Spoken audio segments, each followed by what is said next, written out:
Along its border with Myanmar and the city of Mae Sot, Thai military are patrolling day and night.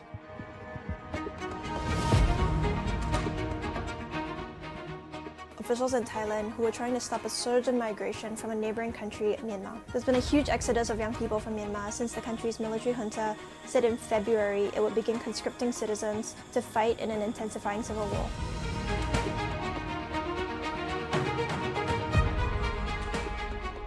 Greetings to you all.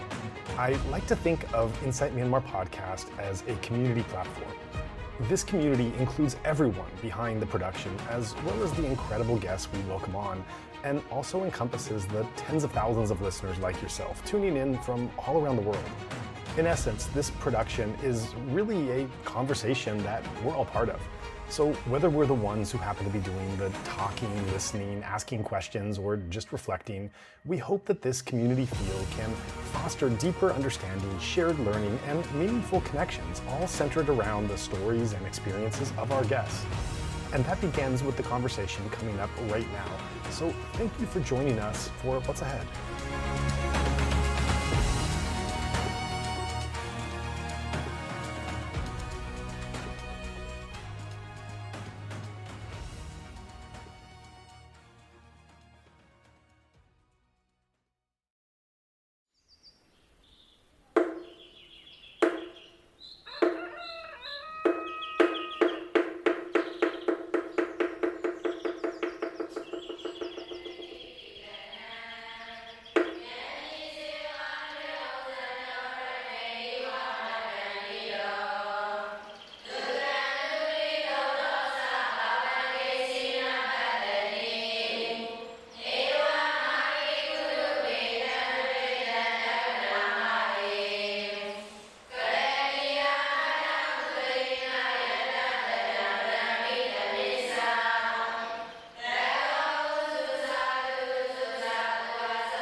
Well, my name is Mic Chawaratt.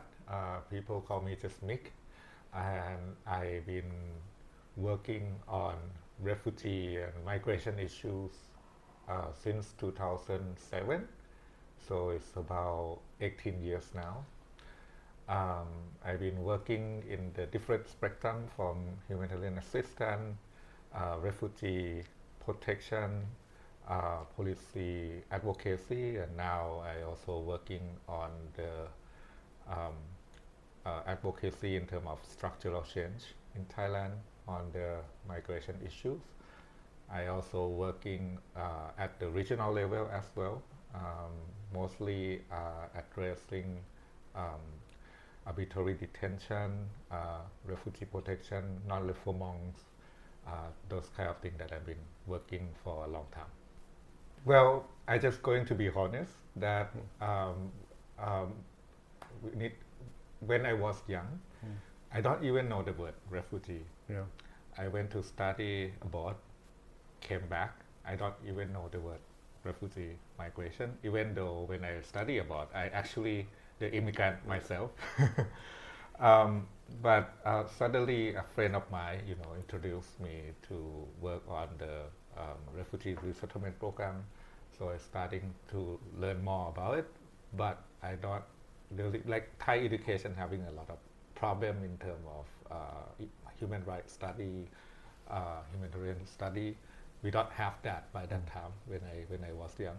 So even though I working on the U.S. resettlement program, at the same time I don't understand this kind of human rights issues, topics, etc. So I put myself to study at the Mahidol University for the Institute of Human Rights and Peace Study. And that's how I trying to frame my knowledge and experience in terms of this issue. After that, I then starting to work on the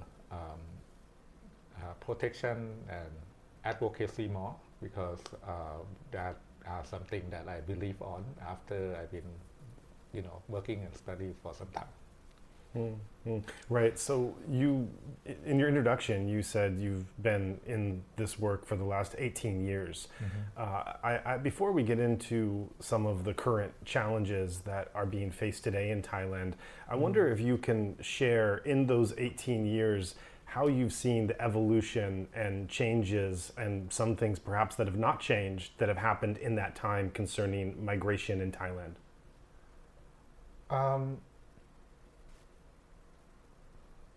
What I see the challenges of migration in Thailand from the past, it's been used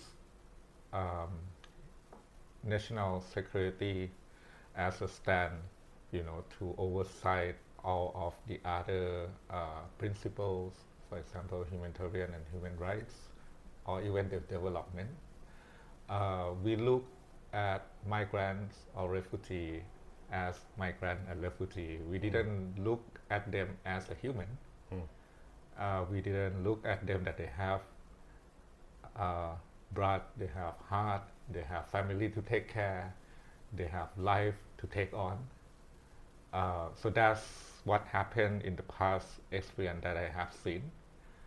So that's why I starting to pick up, trying to bring on, those kind of aspects into the work that I'm doing. I want to mention one more thing that you asked the previous question as well about the what bring me in, right?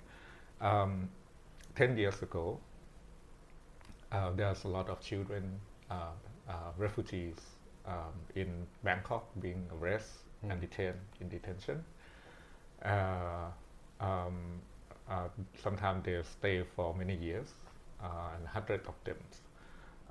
So what I'm trying to do, use different approach like policy advocacy or strategic litigation, trying lobbying, pressure, blame, and shame, or sometimes engagement to take children out. More in the first 2 years,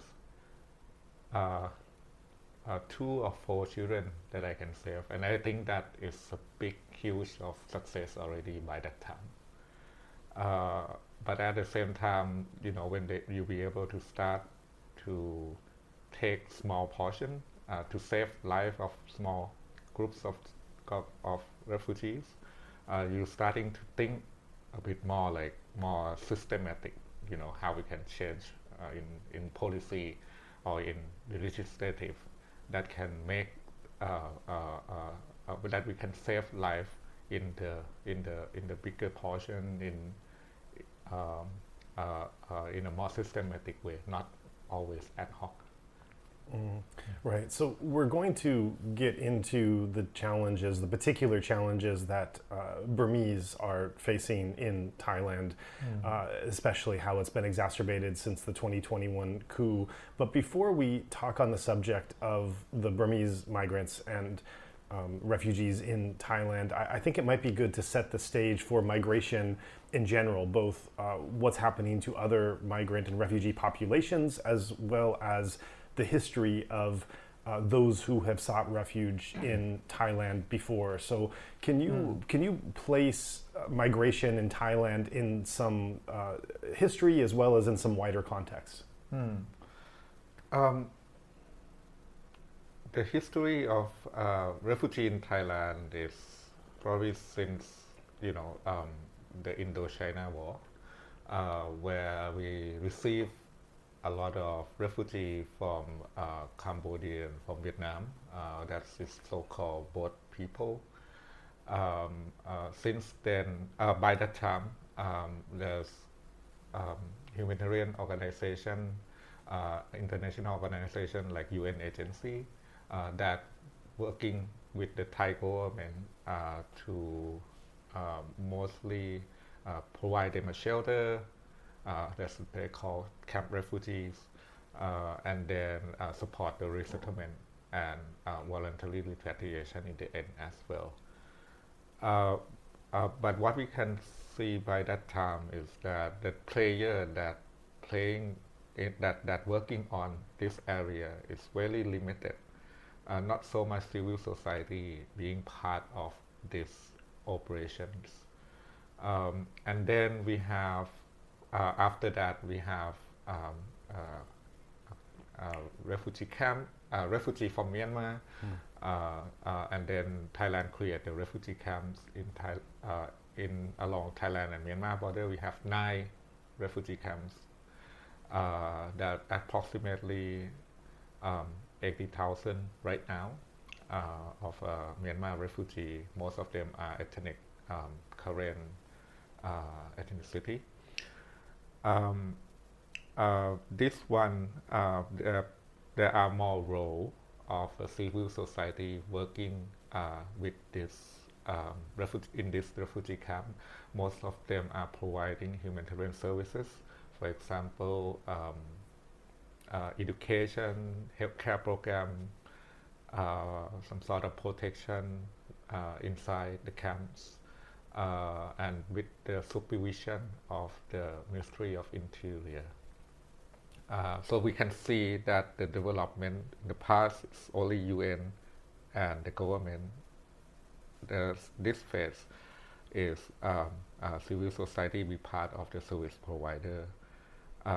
And then these refugees live in the camp in Thailand for more than 40 years. A lot of solution, mostly focusing on resettlement to the third country, and the U.S. is the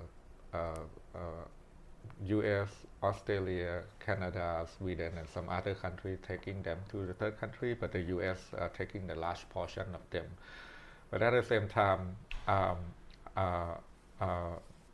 it's not everyone that can go to the third country, because the resettlement as the durable solution is just very limited to in very small number. UNHCR said it's less than 1% globally.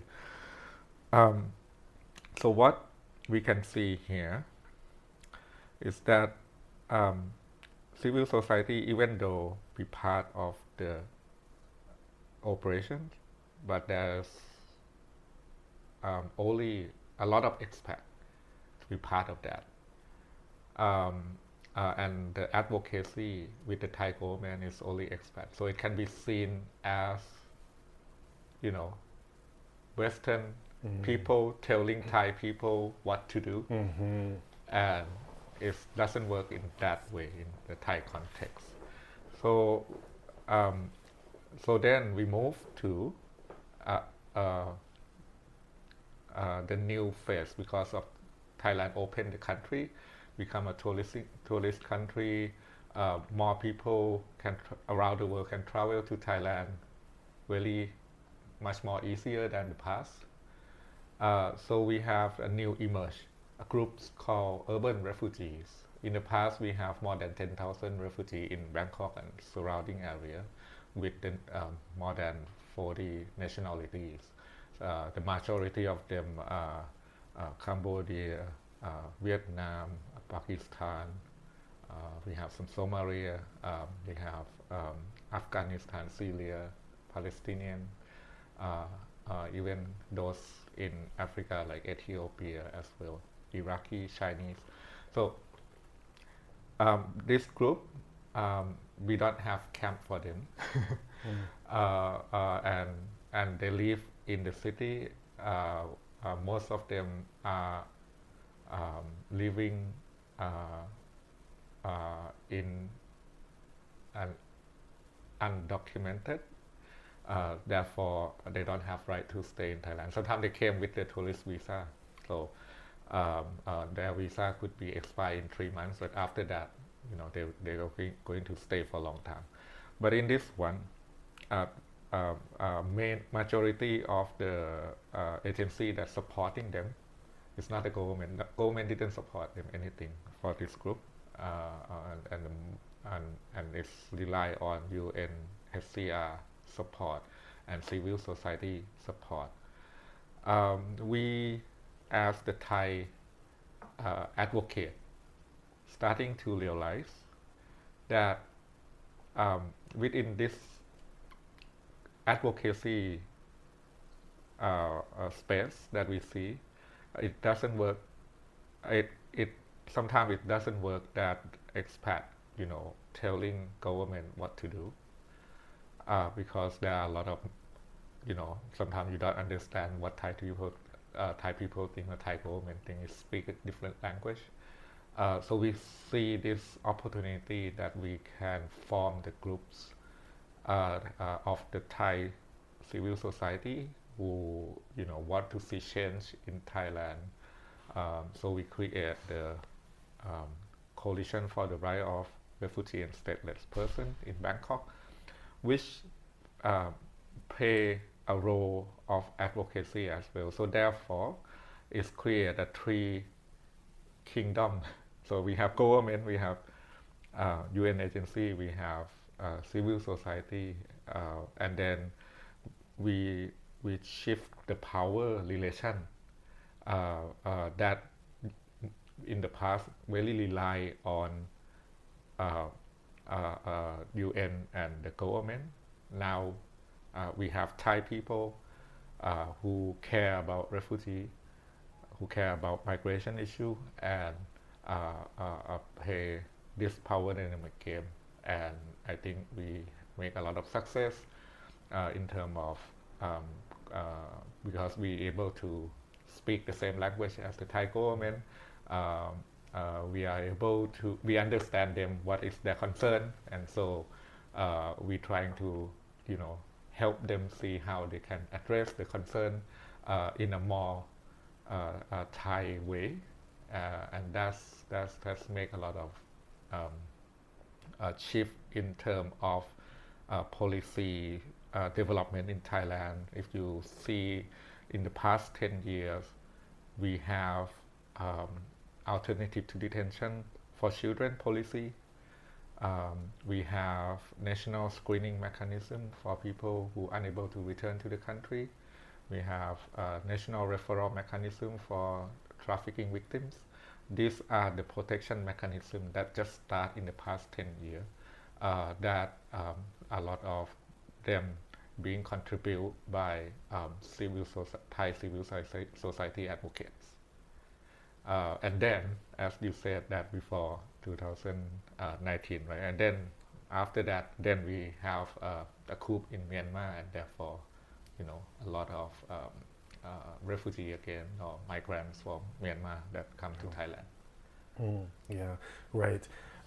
It's fascinating to hear about how your local grassroots effort in, as you say, speaking the same language, talking within your country, you're able to advocate in a way that that didn't happen before with Westerners trying to make those kind of arguments. And it reminds me of looking at the situation of migration around the world now, which is, everywhere is becoming a really hot issue. And I think listeners are probably aware of the tensions and arguments in America with and what led to Trump's election, as well as in support for far right parties in Europe as well. And I think wherever migration occurs, the fears are often somewhat similar. I mean, they're going to take our jobs, they're going to make us less safe, they're going to change our culture. This is where usually the main traditionalist and anxiety comes from migration occurring to countries, and to some degrees this can be stoked and fueled by those who don't want to see migration or are looking to be populist.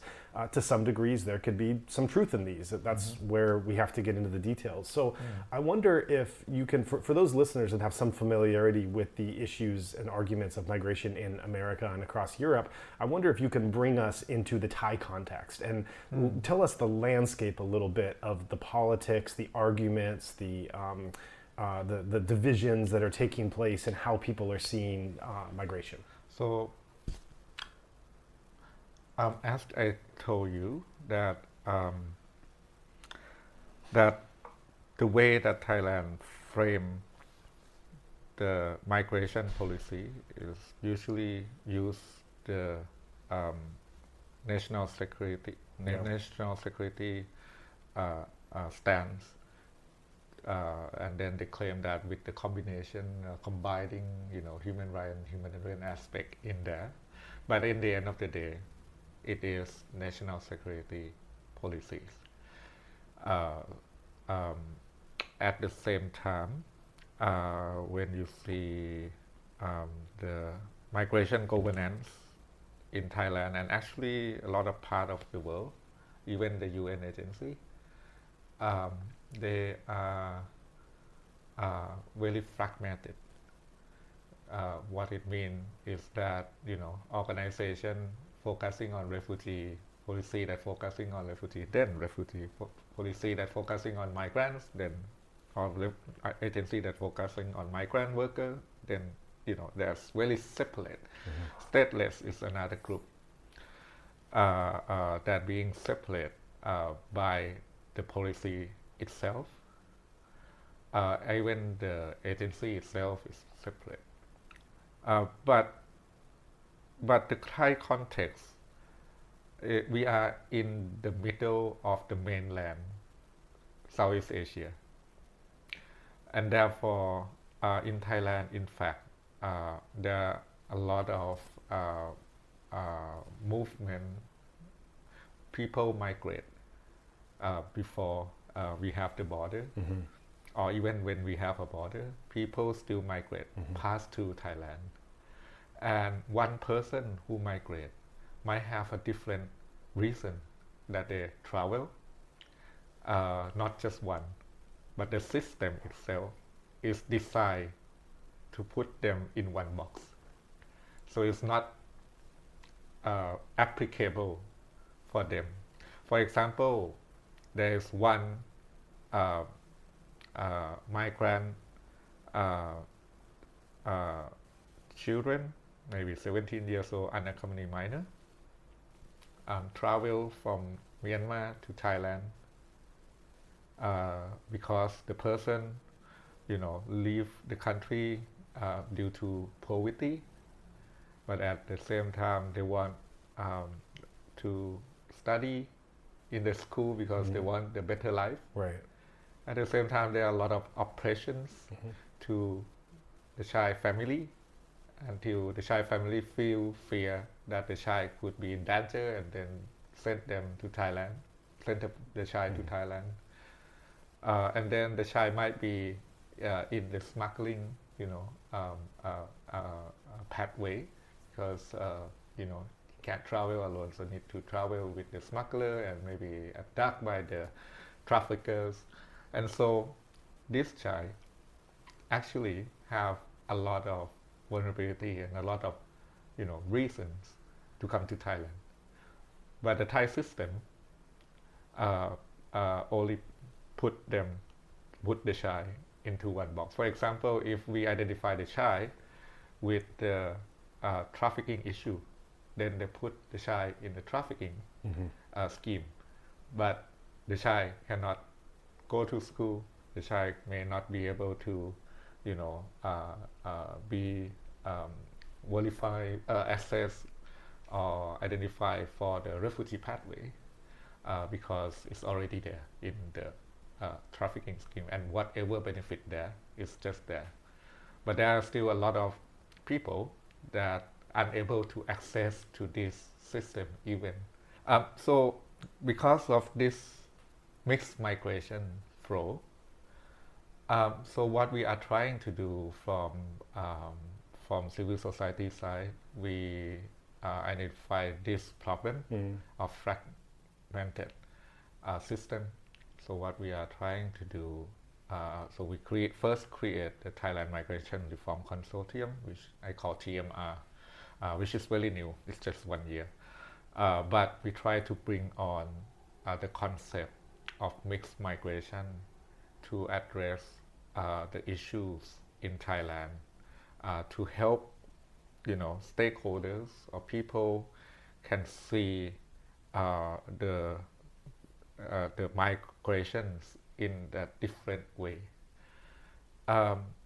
the other arguments that we are doing is that we frame is that because we understand that Thailand use the national security stand to address the issue, so we frame our advocacy message in the in the security aspect as well.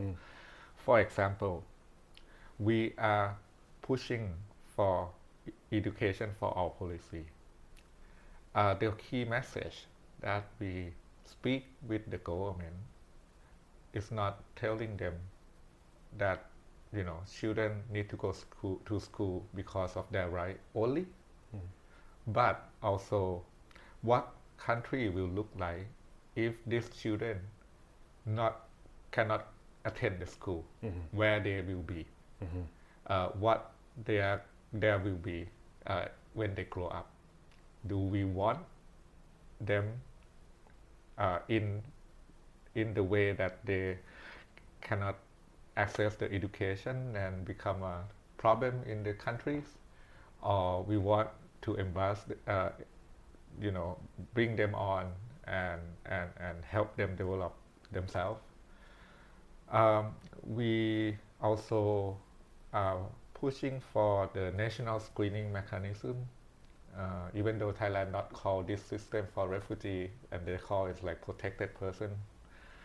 But at the same time, our argument is that we have a lot of undocumented migrant refugee. Can the government monitor them? No. So we need some kind of system that allow them to be able to register under the government, being documented, and get some legal status, so they can develop their status. Otherwise, they will stuck in that limbo. So this argument bring the Thai government to think about how they can, legalize, regularize them.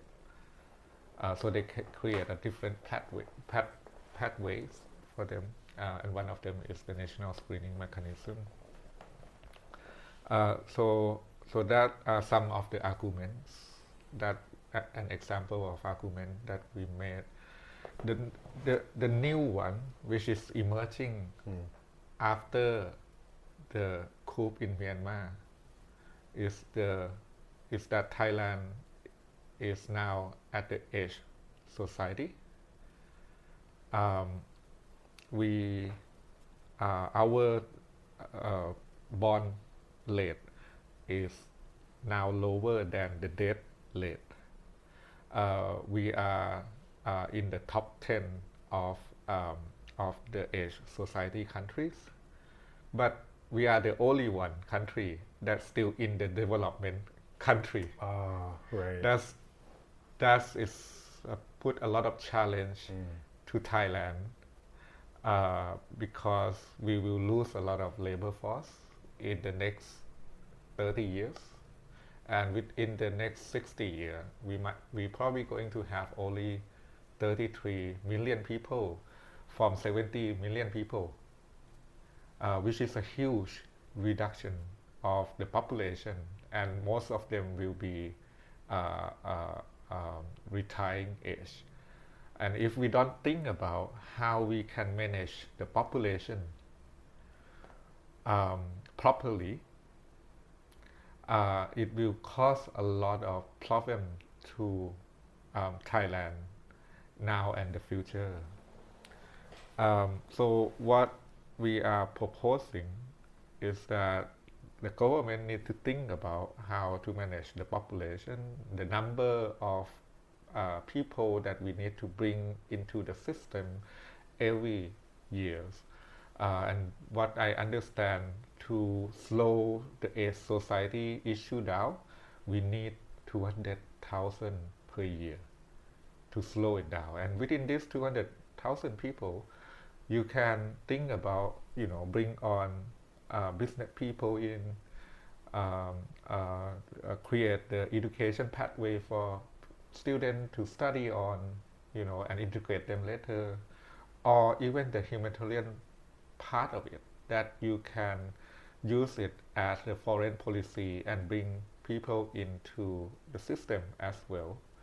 And then this is something that we are trying to build that argument, because at the end of the day, we are dealing with the security agencies a lot on this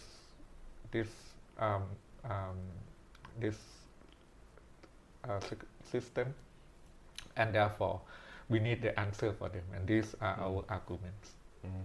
Thank you. I think that's a really helpful, broad description that are bringing our listeners into both the challenges and opportunities in the Thai system, as well as the arguments and the advocacy that you're making in the particular cases as you have to make them. And so let's start to break those down one by one. You talk about education, and this is currently a hot topic for Burmese, I understand, because Burmese children that are undocumented or not properly in the system, that they're not able to go to Thai schools on one hand, and on the other hand, there have been accounts of when Burmese have tried to self-teach themselves and to have classes that are in Burmese, that they have been forcibly stopped. And so they're really between a rock and a hard place in terms of not having access to either the education of the country they're in or being able to administer their own education. Of course, we're talking about outside of the 9 refugee camps. There are education centers in the camps, but that's the life and the opportunities there are very limited. But in wider Thailand, Burmese children really have a hard time in being able to get a proper education. So tell us more about that. Okay. So I think when we're talking about education, we need to think about, like when they study in Thailand, we need to think about the integration component as well. So I start with the refugee camp, that what we are trying to address the issue is to advocate for them to be able to study Thai. Because if you're born Thai, if you study Thai, then you are the most perfect group to be able to integrate into Thailand in the legal system and in the society, right? But if we are talking about Burmese children who live in Thailand outside the camp, which is, I believe, there are a lot of them, and many in Mae Sot, in Chiang Mai, in Ranong, and we have heard a lot of migrant learning school shut down by the government because they're not happy that they sing a Burmese song, or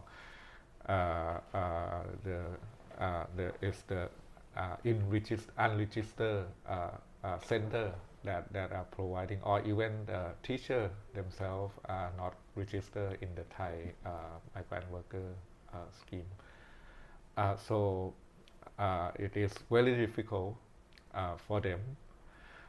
What is missing here is that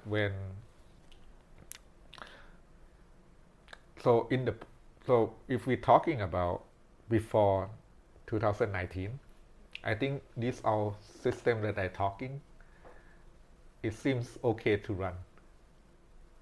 But now, once the coup happened and a lot more people, either migrants, workers, people like refugee situation, came to Thailand from Myanmar, I think the system does not able to hold the large group of people, and that's why there is a need of migrant learning center.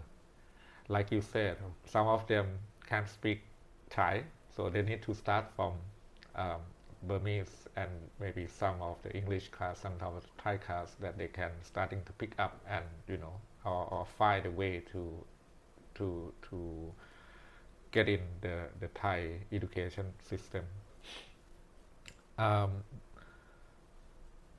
What I learned is that the government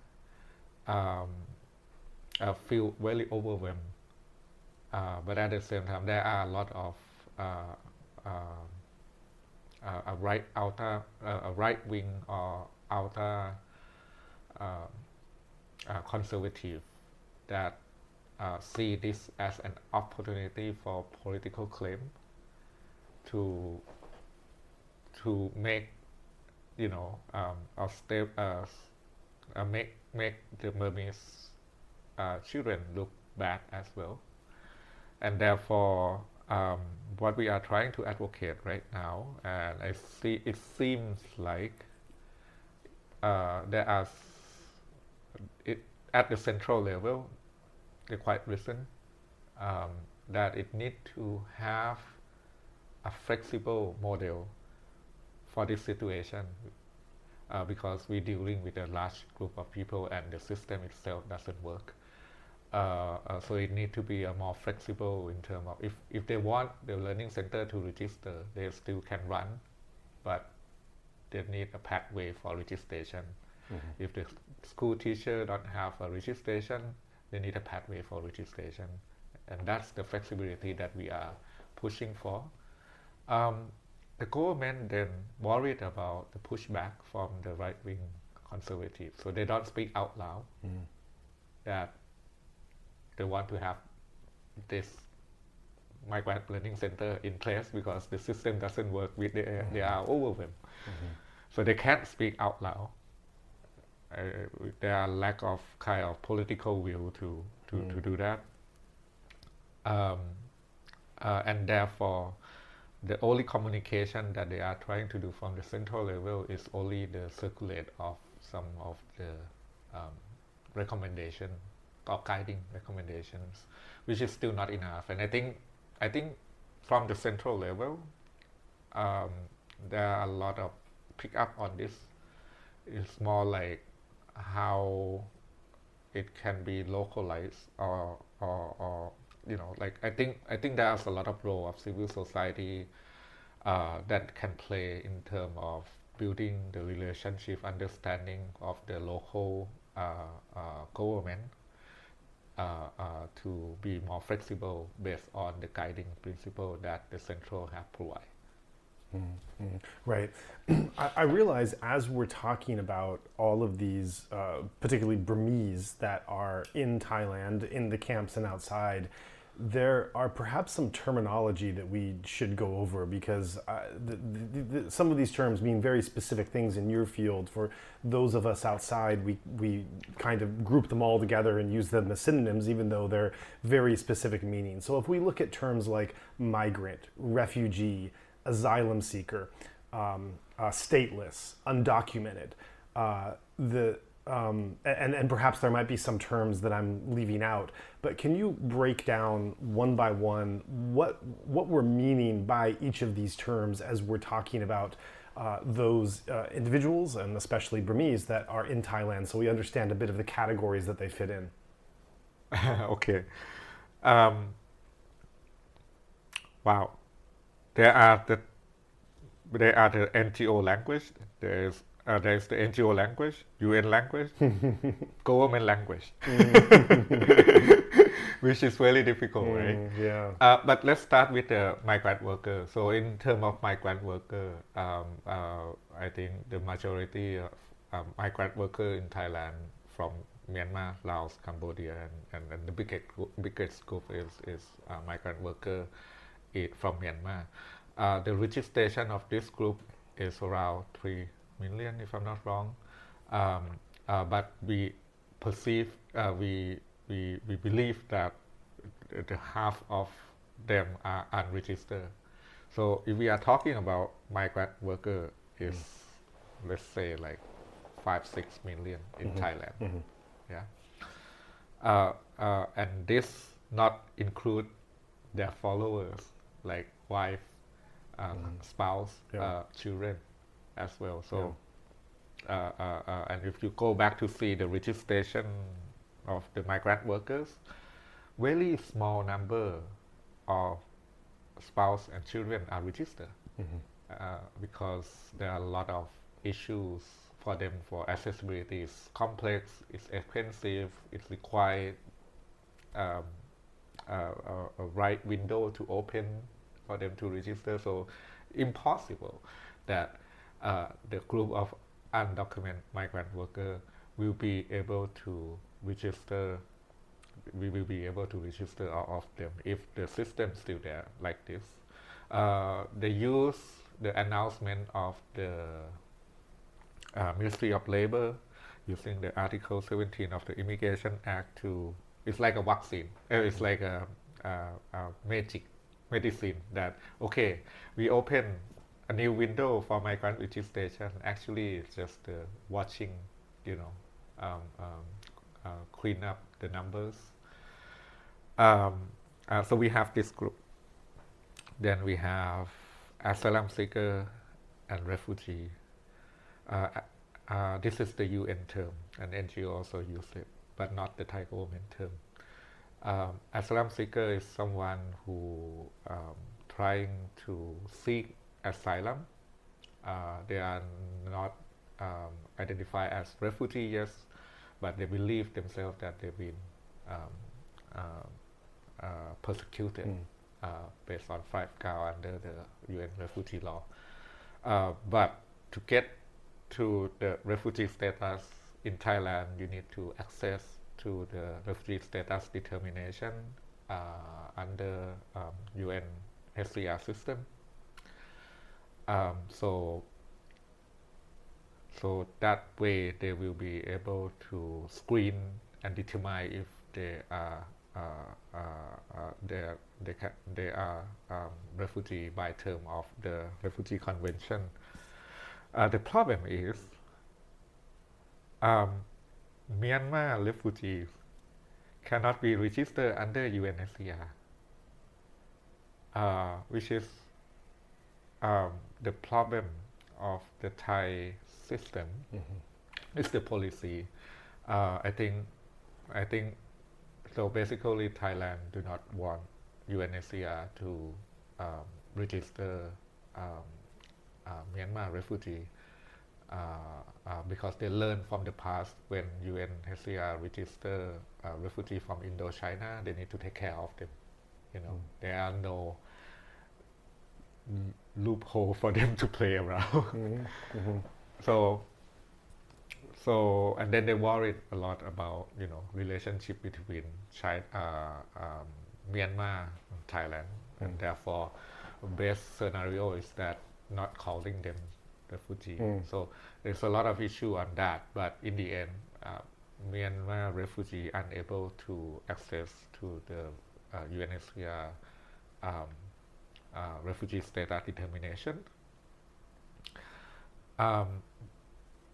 This is so the only thing that UNHCR can do is just taking their names, and then if they have some trouble to be sent back, to be forced deport, for example, they can contact UNHCR so that they can be protected. This group in Thai policy only call them undocumented migrant. So undocumented migrants is code for refugee, which they can't say.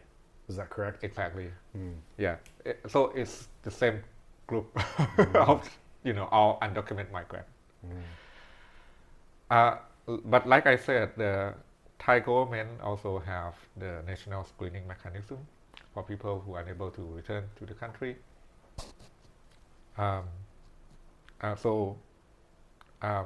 The priority group for them is the urban refugee. But there's nothing in that regulation saying that Myanmar cannot apply. The only thing, people who cannot apply is the people who are already registered under the other scheme. For example, if they are registered as the migrant worker, they cannot register as a protected person under the NSM. So I wonder as well, no Myanmar people apply that, especially those who in the detention center already. So there's no problem for them to apply actually, because they already been criminalized. Rohingya groups as well, they're not allowed to be registered, and I believe that as the relationship with Myanmar. They don't want to call Rohingya as refugee, and also they don't want to take care for the long term. They just want the third country to take them. That's all. Or just go to Malaysia as one of the main destination. Then the Thai system, we also have what they call Paw law, which is the camp refugee, but they call people fleeing from fighting from Myanmar, which is called Paw law in Thai. So they don't use the term refugee there as well, but people fleeing from fighting from Myanmar. Another group, which is the influx from, if you remember Mayawadi situation, then there are a lot of influx. We are counting back and forth, it's around 20,000 by that time. And we call Paw Sawmor, which is people, displaced person from Myanmar, so not refugee again, because Thailand really worried about recognizing term of refugee, which will tie them up for the more responsibility on the refugee component. Even though Thailand is not signing the refugee convention, but don't forget that Thailand is one of the executive committee of the UNHCR. So Thailand also have a role in terms of protecting refugee in the country as well. This is very complicated. Really complicated. I'm sorry to make this really complicated, but that's why what we are trying to say is that we need to think about mixed migration more, because like I said, people have different reasons to travel to Thailand, and we should not put them in the different basket and use different policy to manage them, because at the end of the day, one person should be fluid to go to the direction that actually suit for them. And in some ways, it sounds like you're describing a situation where Thai authorities are tying themselves in knots that are then hard to follow and hard to make sense of, because there is a word they don't want to use. Because using that word then recognizes something that they are afraid will put them in another position of responsibility or acceptance or integration. And so it sounds like a lot of this confusion and complexity behind the curtain is, well, there's this one word we can't use, so all of these other things are imperfect substitutions for the word we can't say. Would that be correct to say? Imperfect substitutions for the word we can't say. Would that be correct? Imperfect substitution. At the same time, I think it's more like Thai. I don't know the word in English as well, but it's like they're trying to show they're smart in a wrong way. Right, clever, cunning. It really, what do you call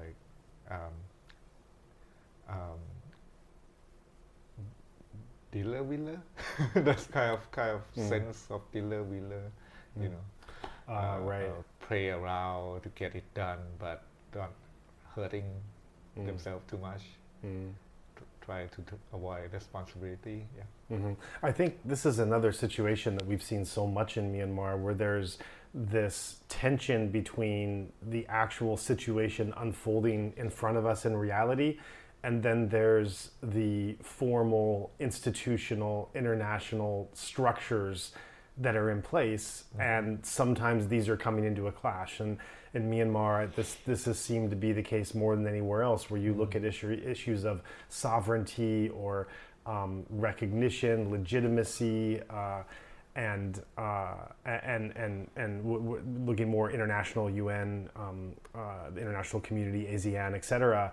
and as well as borders, just the idea of borders. This is relatively new in Myanmar, and in some places the Myanmar border is still pretty undefined, and even within Myanmar, say a place like Nagaland or the Wa state, it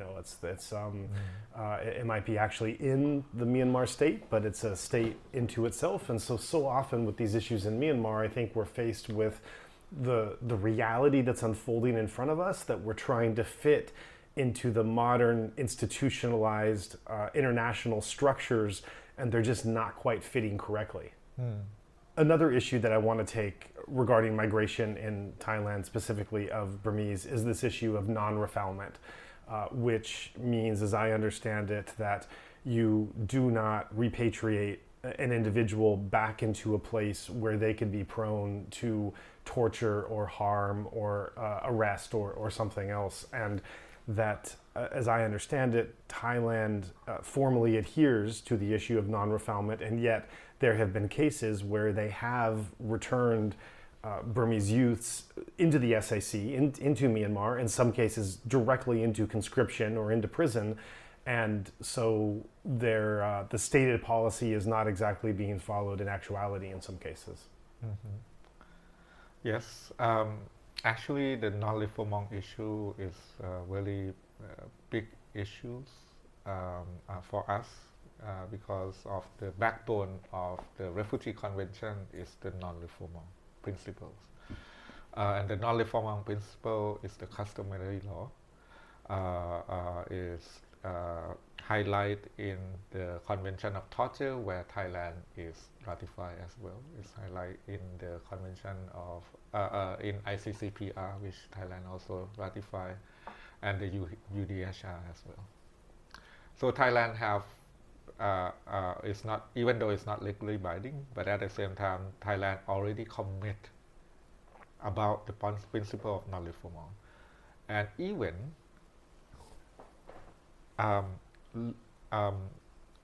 nation apply the law, create the law that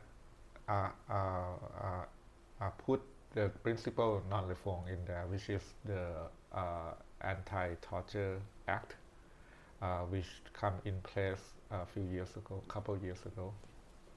It's Article 13 of the Anti-Torture Act. I don't talk about the full name; it's really long. But that law, even though we have that law, but you see, this is the Thai problem. We have a lot of good law and good policy, if you notice, when compared with the other country in terms of migration management. But the problem is the implementation of it, and it's really difficult to mainstream or even we have the law, but not everyone is follow the law, and then there are different ways in the Thai legal system that they can try to fade away, especially when we're talking about dealing with the non-Thai citizen, because the right is, in Thailand still less protection than the Thai citizen.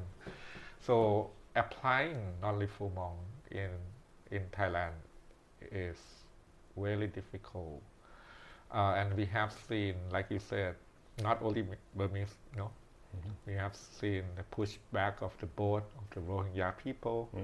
We have seen, yes, the youth groups that being pushed back by the Thai government. There's the Cambodian refugee who being forced return, actually abducted, kidnapped, sent them back to Cambodia, or Vietnamese refugee as well.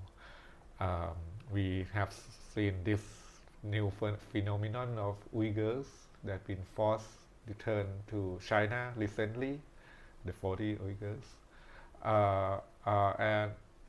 and these are something that we are trying to put a pressure on the principle of non-refoulement and call the Thai government to follow these rules.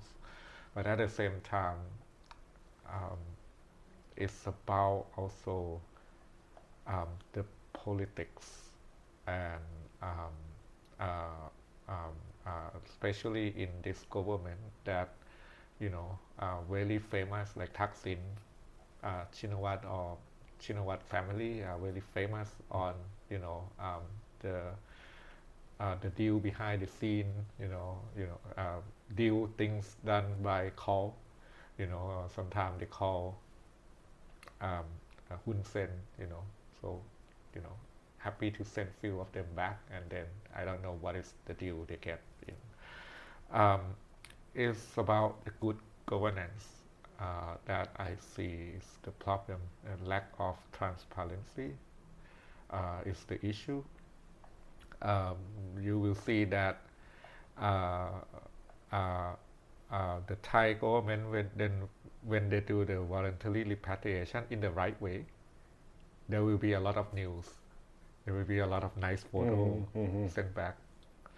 But when they do forced return, and they don't, and in the wrong way, they know it, so you will not see it in the news. So, for example, couple days ago, I think there are 400-500 of Myanmar refugees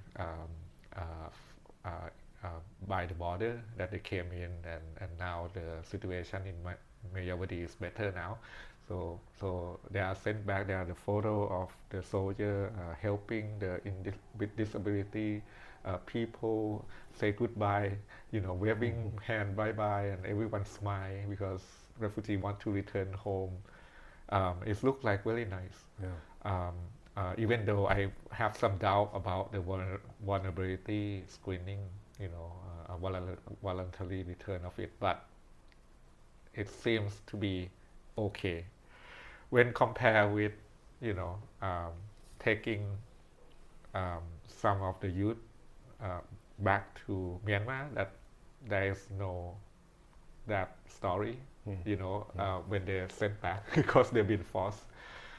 We see Uyghurs being sent back with the closed truck, no sign, at night time. Media cannot get into their works, and then they need to stay outside and take the photo of two trucks. There's the block in the tollway, or the Cambodian refugee when they've been abducted. No one know until it's too late. And these are things that what I say is lack of transparency when they're trying to do it after the deal on. This is something that I trying to say is very ruin what do you call the rule of law in Thailand, and that's what I trying to claim is still a long way to go. But I think we come somehow in terms of policy development, we on the right path. But in terms of implementation, in terms of reduce the corruption, improve the governance and the rule of law is still a big issue, and it's connected to everything, not only refugee. Because if you see the Thai the Thai issues on the democracy, on the other issues, is all about this governance and rule of law. When you talk about the difference between implementation and rule of law and the divergence between those, it makes me wonder where this rising issue and concern of the scam centers starts to fit into that, because and some of the recent incidences we've seen of how Thai authorities have engaged with recognizing, or in some cases not recognizing, the prevalence of the scam centers, and where Thailand is becoming an unfortunate hub of human trafficking leading to those, and the some of the concern of the connections that could be making that possible. And so and when you think of the rising threat of these scam centers, certainly those undocumented individuals, migrants, refugees, these are the most vulnerable. These are the ones that are most easy to get sucked into this growing danger and risk. And so as we're looking at the migration issues in Thailand, as well as how the Thai state is responding, both in terms of what they're saying as well as what they're doing, where does this issue of the scam centers fit into all that? Well, the scam issue happened for a long time, Sure. but there's no political views from the Thai government to address the issue. So I forgot to tell you that I'm part of the parliament committees. So I'm the advisor of a couple parliament committee chairman on the national security and on the legal affair. And we are trying to address the issues for years. But there is no political views, and that's associated with a lot of corruptions in the countries. It's a lot of lot of money involved in this system, and we see a lot of growing of the scam cities. Every 3 months when we look at it again, oh my God, they have another building. So therefore, it's involved with a lot of this, corruptions issues, and the more of irregular migration in Thailand, the more of people in irregular status in Thailand, the more easy they can, be corrupt. Yeah. The more easy they can run this corruption system, machine. And that's why it's very difficult when we are trying to push everyone to be able to register less complex system. Everyone can be able to register. Why we can't do that? It's very easy to do that than create a complex system. But I think there's a lot of involvement of the corruption at the official level or politician levels, and there are a lot of interest in there. Then, when we talk about scam city, we've been talking for a long time. It's nothing happened. Suddenly, Chinese star, young star, Right. came on, being kidnapped, taking to Mae Sot, suddenly disappear to Mayawadi. Boom. Yeah. With the China pressure, because the Chinese citizen also unhappy with it. And it's starting to be a very bad news about in China. With the China pressure, suddenly Thailand is just really quickly turn it down. Right. Even cut the electricity, cut the internet, doing everything, following to, probably the advice from China as well. Therefore, but I think this all thing is the example that uncover Thailand lack of rule of law, the governance issue, lack of foreign policy stance, all of this is just an example that uncover it. Yeah, right. And so where does this issue of scam centers and human trafficking fit into your work with migration and the overall situation of migrants and refugees in general? So my works is trying, so basically since last year we are building this TMR to focus on mixed migration and then to also focus on transformative change. to focus also on the structural change. So we built this TMR with the 4 focus areas. One is the political engagement, which is no NGO doing that so much. We are trying to open this stance. We do the networking. We engage more with the civil society, trying to create space. We do research, strategic research. And the last one, we do communication. We're trying to tackle all systematic issues using this focus area. We do this work more like voluntary basis and with a group of experts that we are work together on migration issue.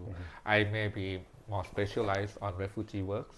My friend may be more specialized on trafficking work, or some of them, are very good at migrant workers. So, but we put all these experts together and build up the same goal and trying to do a lot of advocacy. And it's quite flexible because first we do voluntary basis and a small group. So it's really easy to drive the agenda than a more like organizations one.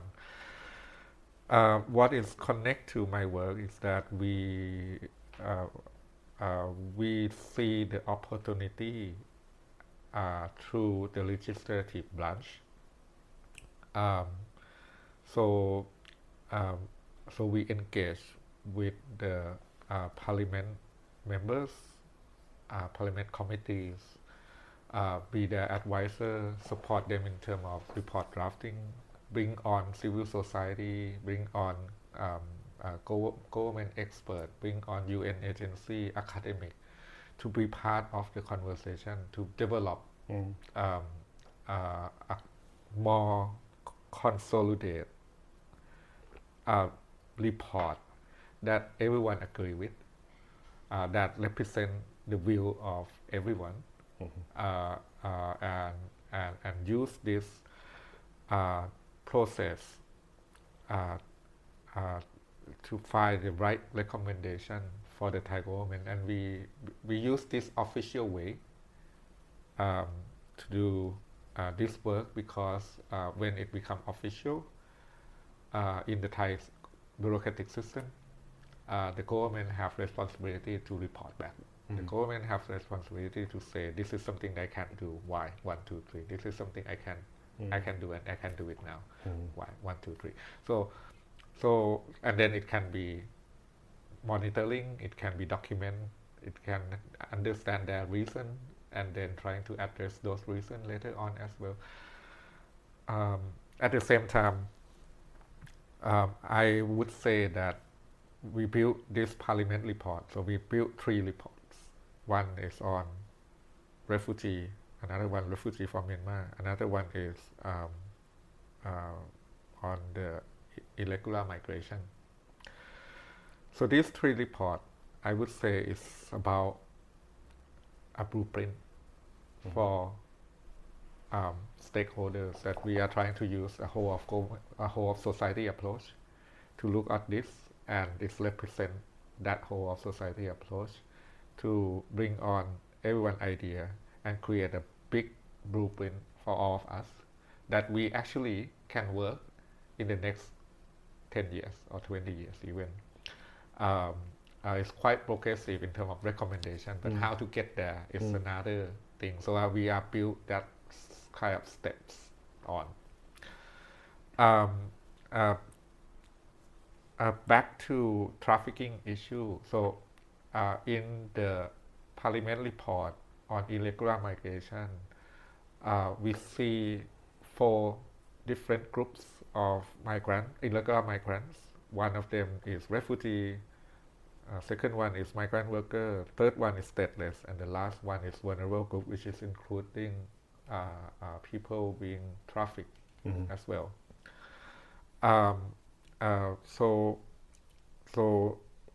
In under this report, even though there are different groups, but our idea that use the mixed migration to address this issue is categorized in the report. That we are trying to find a way to fix the policy or law, the implementation, that we make one change, it impacts all groups. Yeah. So Right. some of the example is Immigration Act that need to be amended, refugee law that need to be built, and migrant working foreign employment law that need to be adjusted as well. But this is what we are trying to say, that you know maybe we don't have refugee law now. Why we need to have it?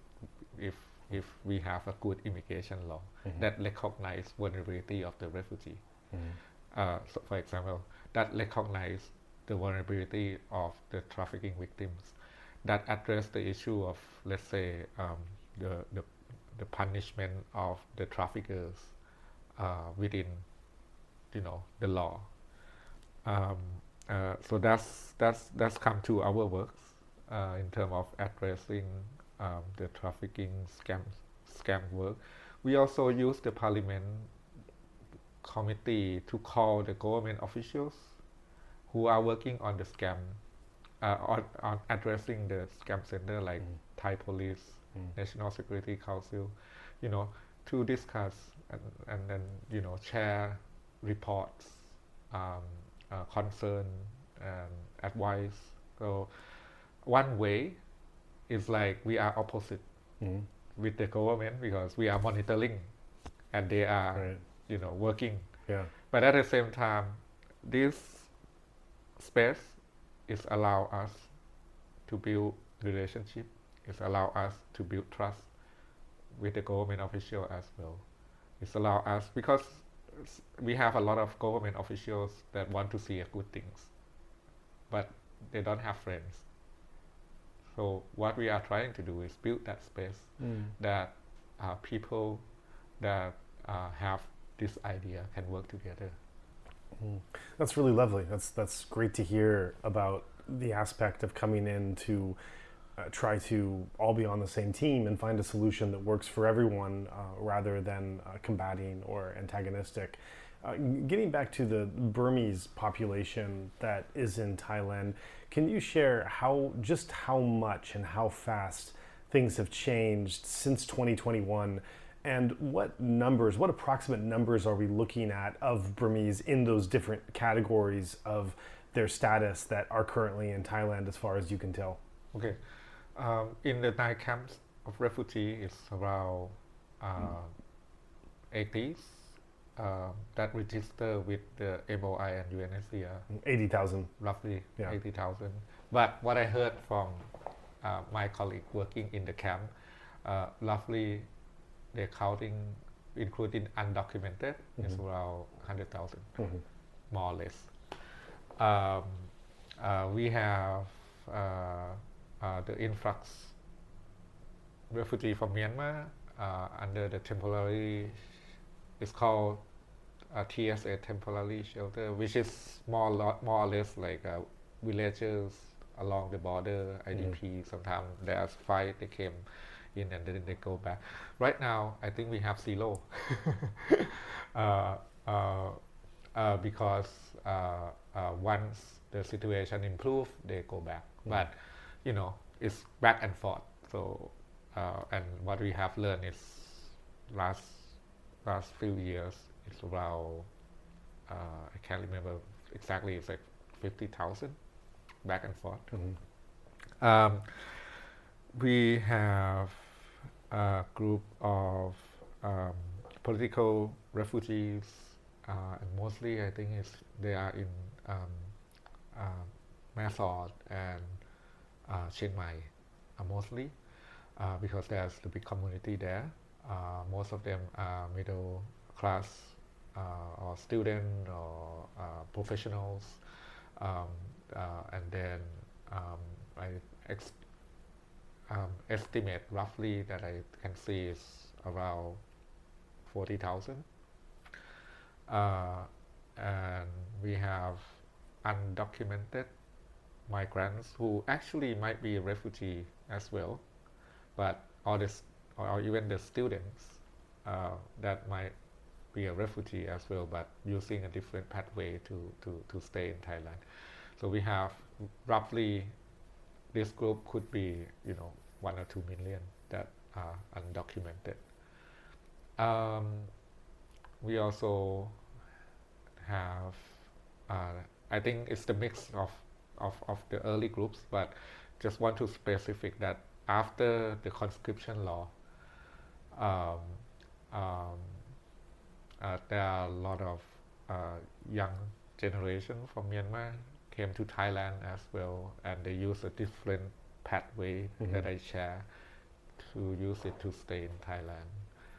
And this information is just a rough number that we have, but because the Thai government they don't do the survey by themselves, it's very difficult to say the right number, but roughly everything together could be 2.4 million undocumented and about 2 million documented. I wasn't adding up the math as you spoke. Can you tell me what does the total come to approximately? From Myanmar? So the total so my report focus on irregular migration in the parliament report. So what we can perceive, the focus is there, and then we perceive that it could be 2.4 million undocumented migrants from Myanmar, and that's really referred to the IOM report that this group are undocumented. But we also have the documented migrant worker from Myanmar as well, and that is around 2 million. So that's what I could say is 4.4 million Myanmar in Thailand. Yeah, got it. That is a huge number. We have to say that is a lot that are coming over, and a lot of them are escaping a really terrible situation. And I know just anecdotally for me, when I've been to Thailand more recently than visits many years ago, when I'm walking past construction sites, when I'm going into restaurants, when I'm sometimes when I'm just in traffic, I do hear a lot more Burmese than I remember in the past. Just anecdotally, I do hear it. That's just from someone as myself, a passerby, that's just noticing things different now than they were before. But as far as Thai society is going and absorbing this influx, I would imagine that there are people that have different feelings about this. And so what have been some of the problems, culturally speaking, we can say, or politically or in society, where in trying to find a place for all these numbers coming, whether they're documented or undocumented, just that many people coming from a neighboring country and settling into your environment, whatever that happens to be. What have been some of the challenges that you've seen? This is very ironical to me.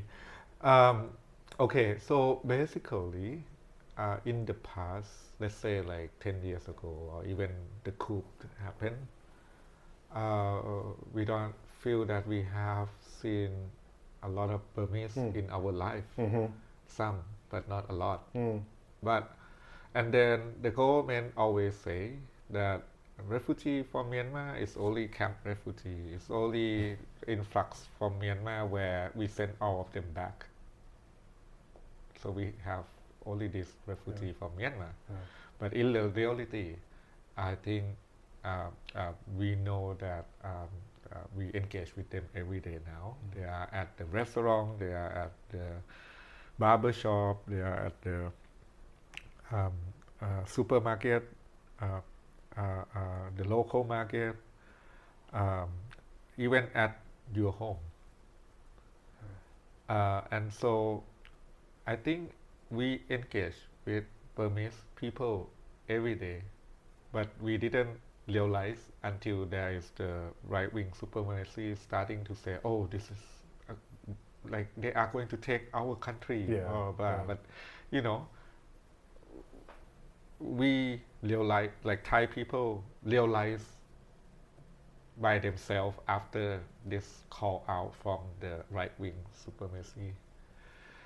Unfortunately, that's because the Thai government is not communicate clearly what happened and where they are now, because actually the government should be able to do that and create a peace speech to explain this is the reality of it, because your country next door, your neighbor have the conflict, so it's normal. It's, you know, if Syria have, Afghanistan have problem, then you know Turkey take it. The number of refugee in Turkey is increased like a lot. So when government don't communicate and people realize by themselves, it's very easy for them to be fear.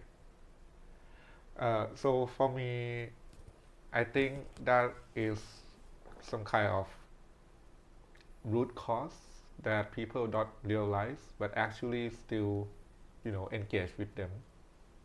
I think when people engage with Burmese very closely, I don't think anyone hate Burmese. I don't see so much of that in my life.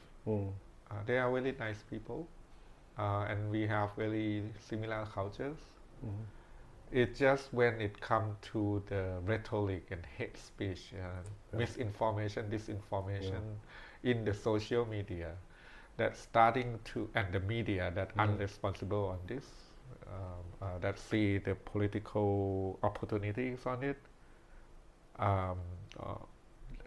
You know, people that maybe, you know, Thailand that already have the a mindset of nationalism, very easy to pick up and shift their mindset.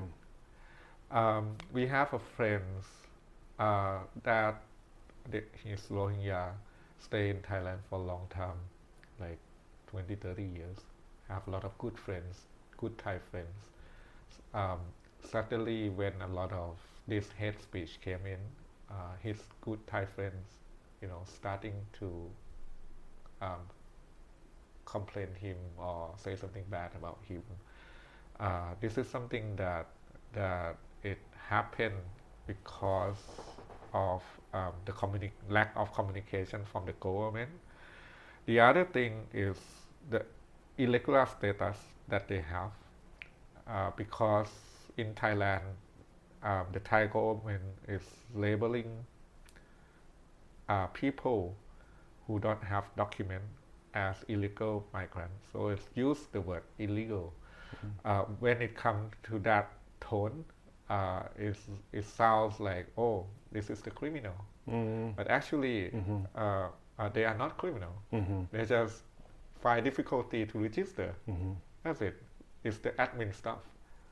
It's like you can't do your driver license because there are some difficult in your life and you just need to wait for the next window so you can do it or something like that.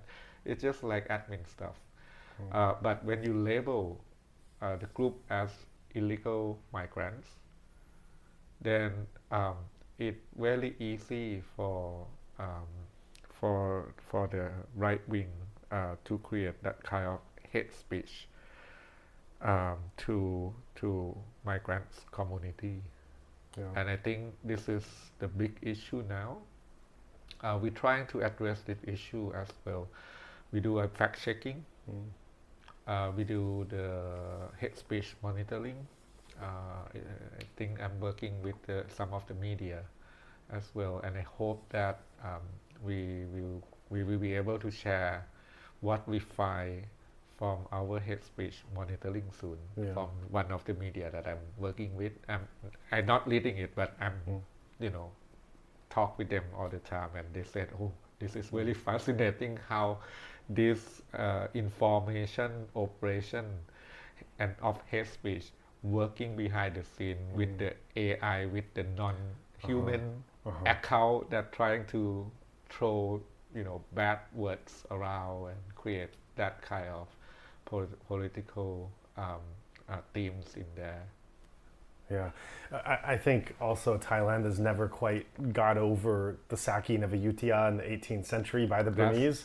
And I was shocked in preparing for this interview. I was shocked to hear that the 18th century Burmese ransacking of Ayutthaya has been referenced as kind of the next Burmese invasion of the next wave that's coming and the fear that's coming from that. I also read about protests that happened in front of the Myanmar embassy. Often when I hear about this, it's people that are protesting the SAC and the military takeover. In this case, this was a Thai organized protest in front of the Myanmar embassy wanting to limit the number of Burmese coming into the country. And then there was a tweet that garnered a lot of attention from, I believe it was the secretary of the foreign ministry, that was calling attention to some of the Burmese festivals or events happening in Thailand and indicating this as a loss of sovereignty, as you say, this kind of nationalistic push or reference, calling up kind of those nationalistic dog whistles to show this threat to the culture, one can say. Yeah, it's all our education. Like I said to you from the beginning, that when I study in the past, I don't even learn about refugee. I don't even learn about human rights. I don't even I only learn about the story about Ayutthaya that being invaded by Irrawaddy or by Burmese. We lose Burmese, or it's all that hates, that rooting in people's mind a lot, and the curriculum is not changing. To be honest, this is really old style of building nationalist during colonial era, and that curriculum still going on. The country is having a lot of problem about the power of military, and we see military in a different way as some of your countries. Our military can do everything. They are the god. They can save life. They can deal with the flooding. They can deal with what you call cleaning the canal. They can do everything, and that's what they are trying to portray, the role of the military in Thailand. They're trying to portray the nationalist culture in Thailand. I mean the way that I would say that hate speech or putting migrants, refugees as the scapegoat, it's not only happened in Thailand. It's happened everywhere. And in Thailand, it's not only this time. And maybe this time is like more lively because we have internet, we have social media. But to be honest, even during the Thailand political polarization, in the red shirt, yellow shirt, migrants in Thailand also being targeted as the scapegoat. The yellow shirt call that the red shirt in the red shirt groups. Oh, there are a lot of migrants, something like that. Right. So they've been called by that since it's not only the first time. So and it's very connected with the politics, right?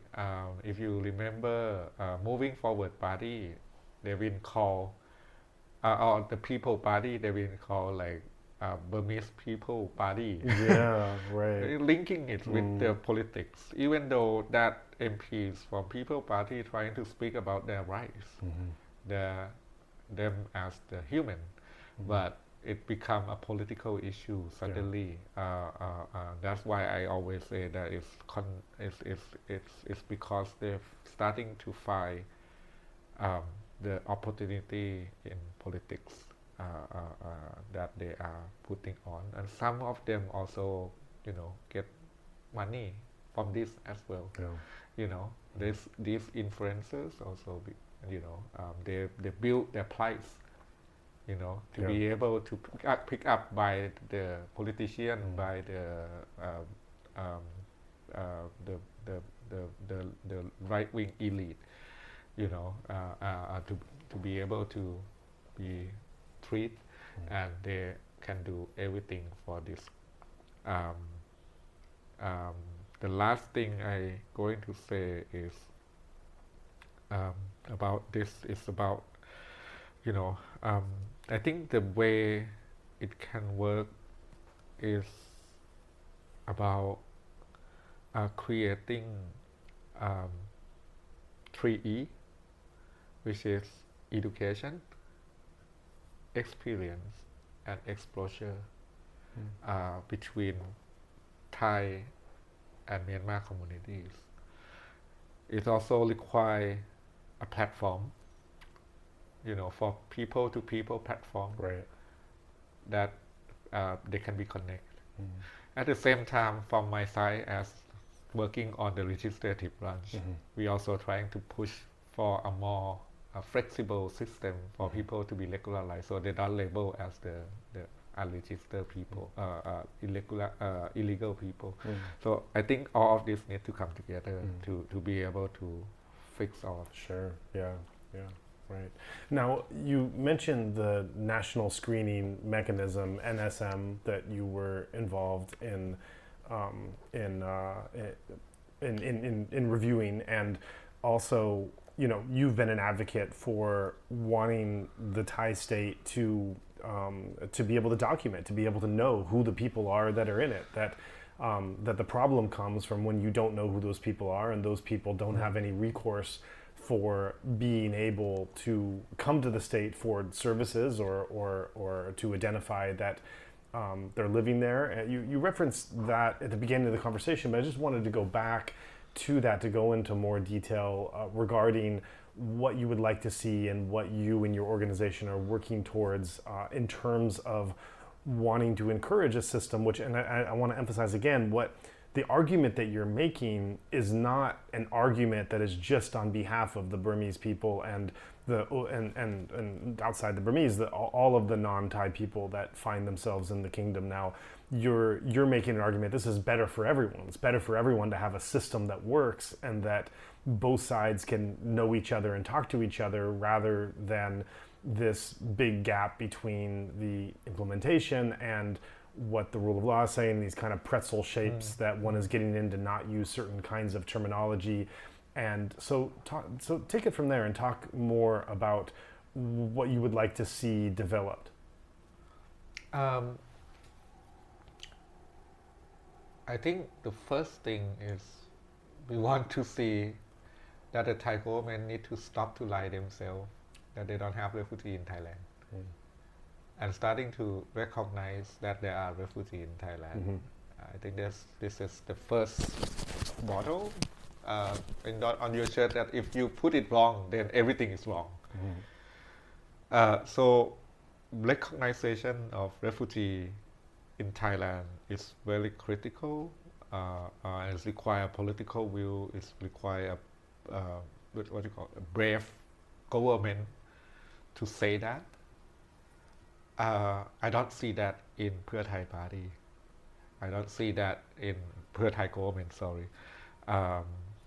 Pheu Thai lead government, that still not recognizing the refugee. Even Uyghurs issue, what we have heard is that one of the claim that they sent back when they have been discussed internally is that Thailand don't have refugee law, so we don't have refugees, so we need to follow the law. So I think this is the first thing that we want to change. if we recognize that there are refugees in Thailand, how many of them I already told you. Actually, we all know how many, right? Based on the study, based on the report and everything. Then the law, the immigration law, should be able to recognize the terminology of refugee. The national screening mechanism, which is the lower law under the Immigration Act, then can apply refugee terminology into the screening system. So this is something that I want to see in terms of change in registration. But if you come back to the reality, Thailand, this is the first time that Thailand have their own screening system, even though they don't call refugee, they call protected persons, that, you know. But this is the first screening system that look at people vulnerability, look at people fear of persecution, having a protection mechanism inside. For example, they provide access to service and healthcare, even they cannot work. But this NSM just, even though it launched in 2019, but it just start for in September 2023. So it's like 1 year, 1 year and a half. There are 100 something that people that apply. Small number grant protected status, but the rest is the backlog. I heard that only one case rejected, which is a good number. But at the same time, what we can see here is that there's still have a lot of backlog because of the policy itself that create a problem. This require a lot of review. The decision maker is 12 committee or something, but you know they can review only 2 times a year, and you know when they stamp it, it's like it. Even though they have 12 people, it's just one decision maker, right? Because there's a committee model, so it's very slow.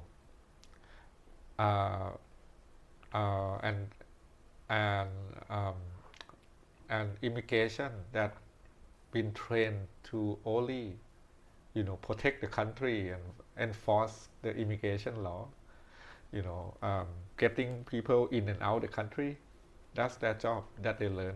They never learn how to screen and protect migrants, refugee, and this is something that is probably going to take time.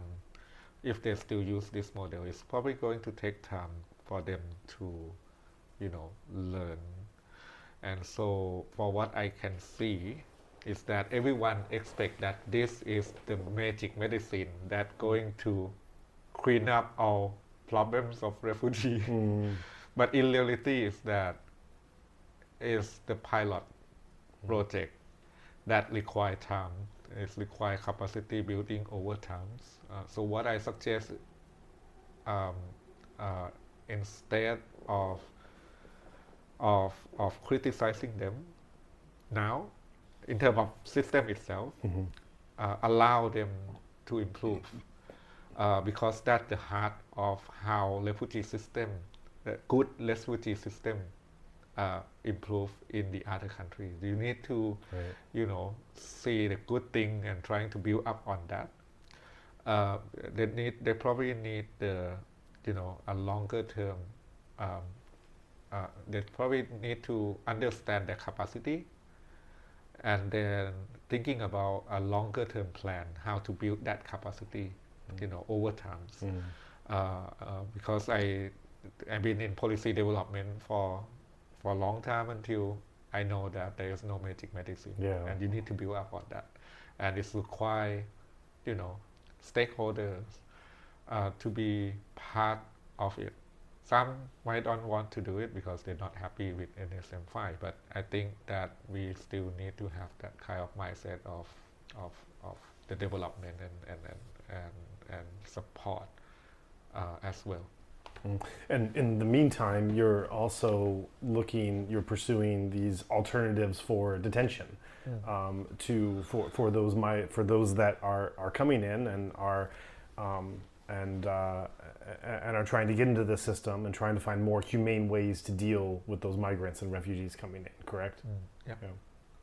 So for the alternative to detentions, I've been working on this for 10 years. I told you that I start from one by one. So each year, if I can take 2 children out of detention, I'm super happy already. But we bring on system in place. I think the ideal world, children should not be arrested even. They should not be arrested and detained. The principle of non-punishment should be used in this kind of model instead of trying to create a big mechanism just for take them out, which is use a lot of resource from the government, from civil society, from UN agency. If you believe that, and Thai government also mentioned that in the pledge at the New York summit on 2016, that they are going to end child detention. If you believe on that, then should not criminalize them. And instead of immigration, when they found children in irregular status, instead of sending them to immigration detention or government shelter, or reception center, it's better to hand it over to child protection officials to take over, and then let the child protection official coordinate with family, coordinate with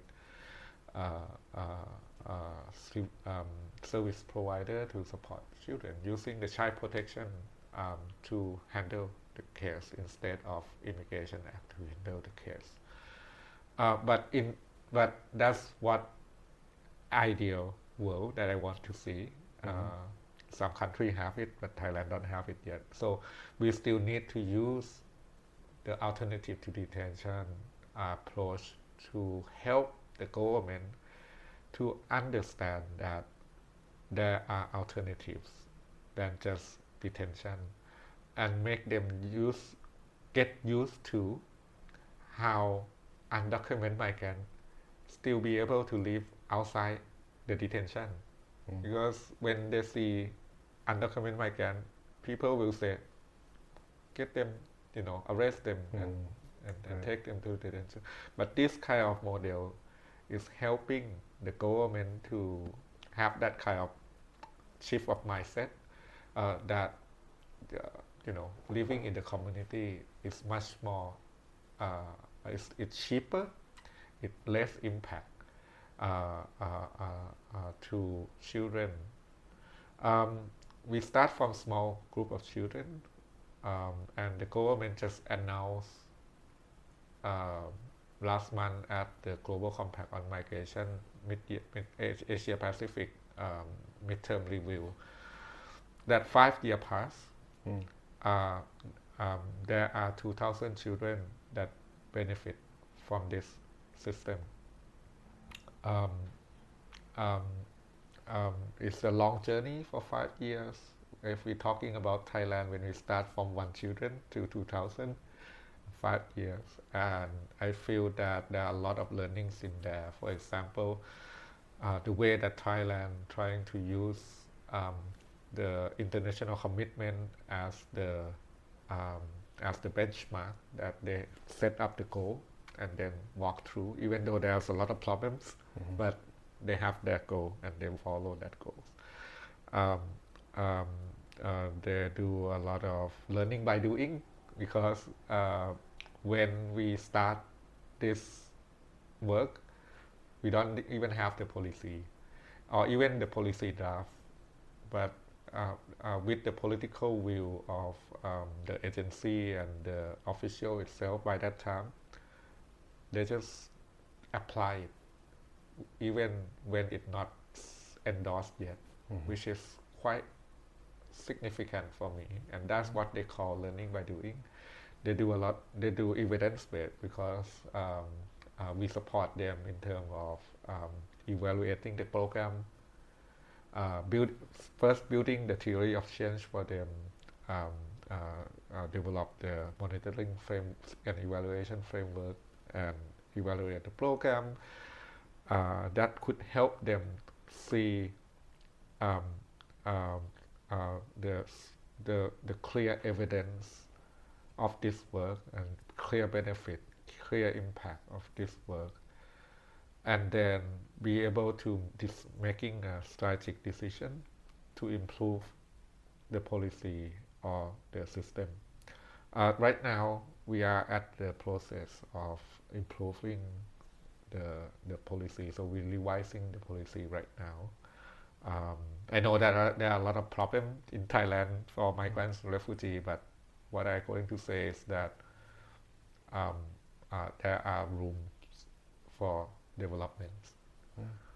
Well, thank you. And thank you so much for taking the time to share your vast knowledge of this critical issue. And I know this is an extraordinarily busy time for you, and setting aside this amount of time to talk to us and our audience, I really want to appreciate you for doing that. And I also want to give a plug that I know it was important for you as well, because these issues that you're working on, you want to make sure that they are getting heard and accessed in far and away in quarters that people that are interested can listen in and understand what these issues are. So I hope that this conversation was able to do so in terms of those who have been following and listening.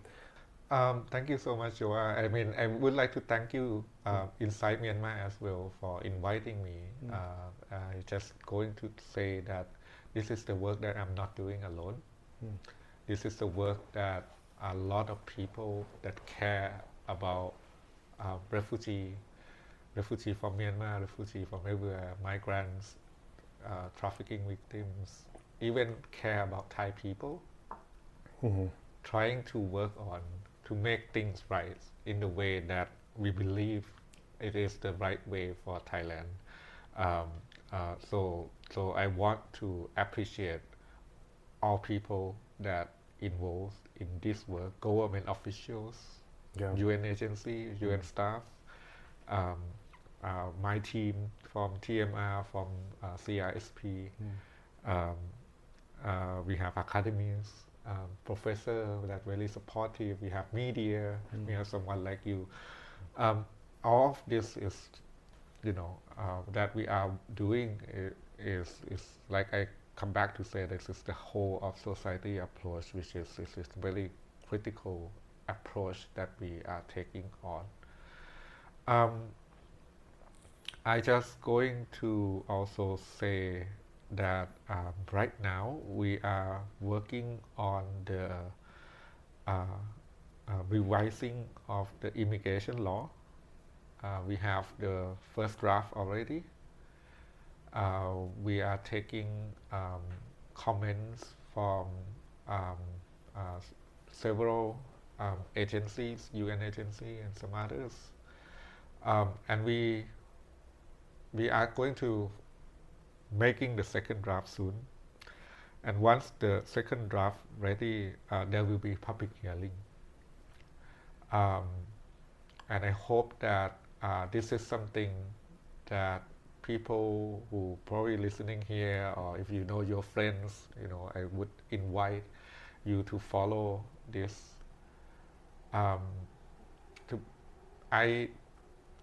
We built this. It doesn't mean that it's going to be 100% success, but I think I worked here on this issue for 18 years. This is the first time that we have a shot.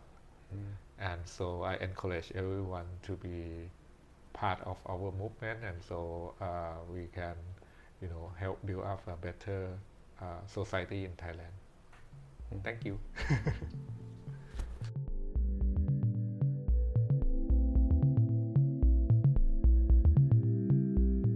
Thank you for listening to this episode in full.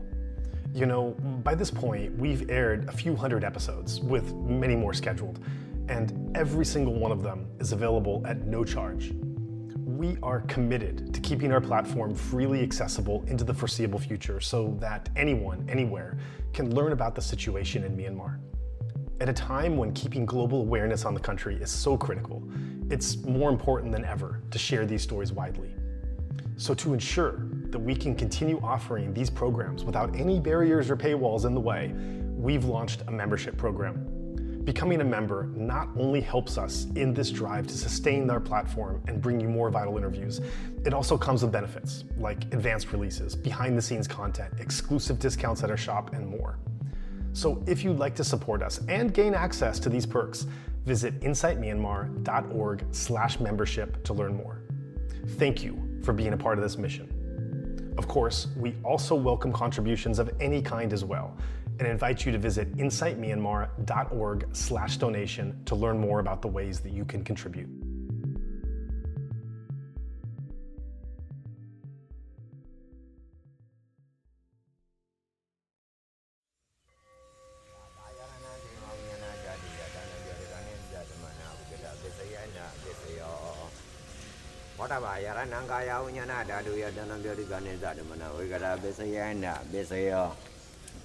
Oba yarananda dayananga yaranaya dayanam boda yaranam